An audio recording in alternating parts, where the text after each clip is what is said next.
যুক্তরাষ্ট্রের south Florida বিশ্ববিদ্যালয়ের 2 PhD শিক্ষার্থী হত্যায় জড়িত সন্দেহে হিশাম আবু খারবিয়াকে গ্রেপ্তারের পর বেরিয়ে এসেছে নতুন তথ্য। আদালতের নথিতে প্রকাশিত তথ্যে উঠে এসেছে লিমন হত্যার লোমহর্ষক চিত্র। হত্যার পর কিভাবে মরদেহ ব্যাগে ভরে ফেলে দেওয়া হয় তা উল্লেখ আছে এতে। এদিকে উদ্ধার আরেকটি মরদেহের অংশ নাহিদা সুলতানা বৃষ্টির কিনা তা নিশ্চিতে চলছে তদন্ত।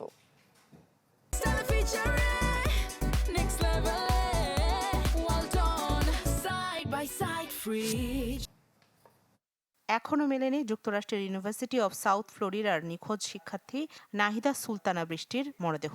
লিমন বৃষ্টিকে হত্যার ঘটনায় জড়িত সন্দেহে হিশাম আবু ঘরবিয়েকে গ্রেপ্তারের পর জিজ্ঞাসাবাদে বেরিয়ে আসছে লোমহর্ষক কিছু তথ্য। এ বিষয়ে বিস্তারিত তথ্য প্রকাশ করেছে আদালত। এতে হত্যার পর কিভাবে লিমনের মরদেহ পলিথিনের ট্র্যাশ ব্যাগে ভরে ফেলে আসা হয় তা উঠে এসেছে। ফ্লোরিডার স্থানীয় গণমাধ্যম টাম্পা বে 28 এর প্রতিবেদন বলছে, আদালতের নথি অনুযায়ী হিশামের বাসাতেই লিমন বৃষ্টিকে হত্যা করা হয়। ধারালো অস্ত্র দিয়ে তাদের দুজনকে উপর্যুপরি আঘাত করে মৃত্যু নিশ্চিত করে অভিযুক্ত হিশাম। এরপর আলামত নষ্ট করতে ক্লিনিং সরঞ্জাম দিয়ে বাসা পরিষ্কার করে নিহতদের ব্যক্তিগত জিনিসপত্র ট্র্যাশ কম্প্যাক্টরে ফেলে দেন।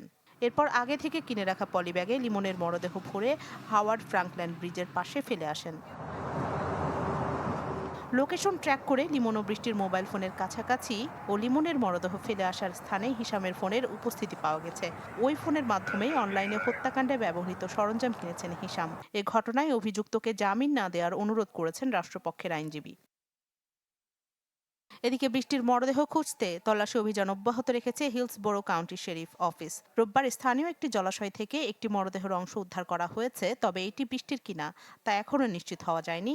লাশ শনাক্তে কাজ করছে পিনেলাস কাউন্টি মেডিকেল এক্সামিনার অফিস। তবে 2 জনের মরদেহ উদ্ধার হলেও তা পরিবারের কাছে হস্তান্তর করা হবে কিনা তা নির্ভর করবে তদন্তকারী সংস্থার উপর, জানিয়েছে ওয়াশিংটনের বাংলাদেশ দূতাবাস। এছাড়া আইনি প্রক্রিয়া শেষে মরদেহ বাংলাদেশে পাঠাতে প্রস্তুত আছে দূতাবাস। গত 17 এপ্রিলের পর থেকে নিখোঁজ ছিলেন ইউনিভার্সিটি অব সাউথ ফ্লোরিডা বিশ্ববিদ্যালয়ের ভূগোল ও পরিবেশ বিজ্ঞান বিভাগের পিএইচডি শিক্ষার্থী জামিল লিমন ও তার বান্ধবী রাসায়নিক প্রকৌশল বিভাগের পিএইচডি শিক্ষার্থী নাহিদা সুলতানা বৃষ্টি। রাখি জেসমিন, চ্যানেল 24।